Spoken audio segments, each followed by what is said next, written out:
हो सकता है कि आज तक आप यही समझ रहे हों कि सेल मेम्ब्रेन सिर्फ उस मेम्ब्रेन को कहते हैं जिसने साइटोप्लाज्म को कवर किया होता है। जी हाँ, ये भी सेल मेम्ब्रेन ही होती है, मगर सेल मेम्ब्रेन्स साइटोप्लाज्म के अंदर भी मौजूद होती हैं। सेल के अंदर बहुत से सेल ऑर्गेनेल्स के इर्द गिर्द भी सेल मेम्ब्रेन मौजूद होती है, मसलन माइटोकॉन्ड्रिया, लाइसोसोम्स वगैरह। वो सेल मेम्ब्रेन जिसने पूरे सेल को घेरा हुआ होता है उसे प्लाज्मा मेम्ब्रेन कहा जाता है, और सेल के अंदर मौजूद ज़्यादातर मेम्ब्रेन्स का स्ट्रक्चर भी इसी प्लाज्मा मेम्ब्रेन जैसा होता है। प्लाज्मा मेम्ब्रेन समेत इन तमाम मेम्ब्रेन्स को सेल मेम्ब्रेन्स कहा जाता है। सेल मेम्ब्रेन्स के स्ट्रक्चर को एक्सप्लेन करने के लिए साइंसदानों ने चंद एक मॉडल्स पेश किए थे। इनमें से फ्लूइड मोज़ेक मॉडल को सबसे ज़्यादा दुरुस्त समझा जाता है। ये मॉडल एस जोनाथन सिंगर और गार्थ निकोलसन ने डेवलप किया था। इस मॉडल के मुताबिक सेल मेम्ब्रेन फॉस्फोलिपिड्स की दो तहों पर मुश्तमिल होती हैं। इसके अलावा ये लेयर सॉलिड नहीं होती, बल्कि ये फ्लूइड की तरह फ्लो करने की सलाहियत भी रखती है, मगर इस दौरान इसका स्ट्रक्चर चेंज नहीं होता। अब मोज़ेक का मतलब है चंद चीज़ों का दूर दूर बिखरे होना। असल में इस नाम की वजह वो प्रोटीन्स हैं जो फॉस्फोलिपिड्स की इस बाइलेयर में कहीं कहीं तैर रहे होते हैं। ये इसी तरह है जैसे समुंदर में बर्फ़ के बड़े बड़े टुकड़े तैर रहे होते हैं। इस मॉडल के मुताबिक सेल मेम्ब्रेन के 4 बड़े कंपोनेंट्स हैं। Number 1 phospholipids, number 2 cholesterol, number 3 membrane proteins, number 4 carbohydrates. Phospholipids के 2 सिरे होते हैं, एक सिरा पोलर होता है और दूसरा सिरा नॉन पोलर होता है। पोलर सिरे को हेड कहा जाता है, जबकि नॉन पोलर सिरे को टेल कहा जाता है। हेड्स पोलर होते हैं जबकि टेल्स नॉन पोलर होती हैं। आपको पता है कि पानी भी एक पोलर मॉलिक्यूल है, और सेल के अंदर और बाहर दोनों तरफ पानी के मॉलिक्यूल्स मौजूद होते हैं जो फॉस्फोलिपिड्स के हेड्स को अट्रैक्ट करते हैं और टेल्स को रिपेल करते हैं।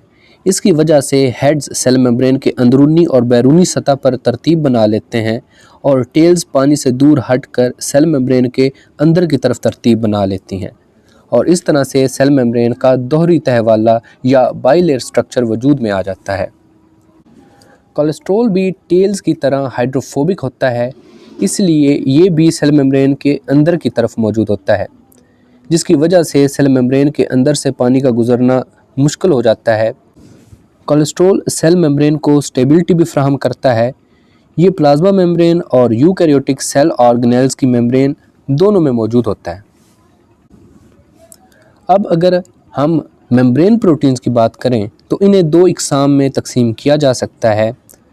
कुछ प्रोटीन सेल मेम्ब्रेन के आर पार नहीं गुजरती, बल्कि वो मेम्ब्रेन के सिर्फ अंदरूनी सतह पर या सिर्फ बाहर वाली सतह पर मौजूद होती हैं। ये प्रोटीन सेल मेम्ब्रेन के आर पार नहीं गुजरती। ऐसी मेम्ब्रेन प्रोटीन्स को पेरिफेरल प्रोटीन्स कहा जाता है, जबकि बाकी प्रोटीन सेल मेम्ब्रेन के आर पार गुजरी हुई होती हैं। ऐसी प्रोटीन्स को इंट्रिंसिक प्रोटीन्स कहा जाता है। अब आते हैं हम इन प्रोटीन्स के फंक्शंस की तरफ। कुछ इंट्रिंसिक प्रोटीन्स तो आयंस और कुछ दूसरे मॉलिक्यूल्स को सेल मेम्ब्रेन से गुजरने का रास्ता फ्राहम करती हैं, और कुछ सेल के अंदर या बाहर की तरफ किसी दूसरे मॉलिक्यूल या सेल के अंदर मौजूद साइटोस्केलेटन से जुड़ी होती हैं। और कुछ इंट्रिंसिक प्रोटीन्स का ताल्लुक सेल की सतह पर मौजूद प्रोटीन्स और शुगर से बने मार्कर्स के साथ होता है। ये शुगर प्रोटीन मार्कर्स सेल को उसकी शनाख्त देते हैं। मिसाल के तौर पर ABO ब्लड सिस्टम में एंटीजेंस A और B शुगर के बने हुए मार्कर्स हैं, जबकि RH एंटीजन प्रोटीन का बना हुआ मार्कर है। सेल मेम्ब्रेन का चौथा कंपोनेंट कार्बोहाइड्रेट्स है। ये कार्बोहाइड्रेट्स प्रोटीन से मिलकर ग्लाइकोप्रोटीन्स बनाते हैं, और जब ये कार्बोहाइड्रेट्स लिपिड्स से मिलते हैं तो ये ग्लाइकोलिपिड्स बनाते हैं। सेल की सतह पर मौजूद कार्बोहाइड्रेट्स प्रोटीन्स या लिपिड्स से मिलकर बहुत इंपॉर्टेंट स्ट्रक्चर बनाते हैं, जिन्हें ग्लाइकोकैलिक्स कहा जाता है। ये ग्लाइकोकैलिक्स हर सेल के लिए उसकी शनाख्त होते हैं, और इनका रोल फिंगरप्रिंट्स की तरह का है। इन मोलेकुलर फिंगरप्रिंट्स की वजह से ही सेल्स दूसरे सेल्स की शनाख्त करते हैं, क्योंकि हर सेल के ग्लाइकोकैलिक्स में शुगर मॉलिक्यूल्स की ख़ास शेप और तरतीब होती है। इसके अलावा ये ग्लाइकोकैलिक्स सेल्स के बिहेवियर और आपस के कोऑर्डिनेशन के लिए भी ज़रूरी होते हैं। अब अगर हम सेल मेम्ब्रेन्स के फंक्शंस की बात करें तो इसके फंक्शंस ज़िंदगी के लिए बहुत ज़रूरी हैं। सेल मेम्ब्रेन सेल के अंदर या बाहर होने वाले मटेरियल्स की ट्रांसपोर्ट को कंट्रोल करती हैं। इसके अलावा सेल मेम्ब्रेन सेल को बाहर के माहौल से अलहदा रखती है और सेल के अंदर सेल ऑर्गेनेल्स को साइटोप्लाज्म से अलहदा रखती हैं। ये एक सेल को दूसरे सेल से अलहदा भी रखती हैं। इसका फ़ायदा ये है कि सेल या सेल ऑर्गेनेल्स के अंदर होने वाले केमिकल रिएक्शंस पर बाहर का माहौल का असर नहीं पड़ता। इसके अलावा सेल मेम्ब्रेन बहुत से केमिकल रिएक्शंस के लिए सतह मुहैया करती हैं। इसके ऊपर ख़ास किस्म के आइडेंटिफिकेशन मार्कर्स भी मौजूद होते हैं जो सेल की शनाख्त के लिए बहुत अहम होते हैं, क्योंकि ये एक किस्म के सेल्स को दूसरी किस्म के सेल्स से मुख्तलिफ बनाते हैं। सेल मेम्ब्रेन्स सेल के अंदरूनी माहौल को तब भी कांस्टेंट रखती हैं जब बाहर का माहौल चेंज हो रहा होता है। इस कांस्टेंट स्टेट को होम्योस्टेसिस कहा जाता है। इसके अलावा सेल मेम्ब्रेन्स कुछ मटेरियल्स को तो आसानी से गुजरने देती हैं, जबकि कुछ मटेरियल्स को रोक लेती हैं। इस सलाहियत को सेलेक्टिवली परमिएबल कहा जाता है और ये फंक्शन भी बहुत ज़रूरी है, क्योंकि अगर हर किस्म के मटेरियल सेल के अंदर या सेल ऑर्गेनेल्स के अंदर दाखिल होते रहेंगे तो वो सेल ऑर्गेनेल या सेल सही तौर पर फंक्शन परफॉर्म नहीं कर सकेगा।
उम्मीद करता हूँ कि आपको समझ आ चुकी है। किसी भी मुश्किल की सूरत में आप अपना सवाल कमेंट्स में लिख सकते हैं, जिसका जवाब आइंदा वीडियो में आपको दे दिया जाएगा।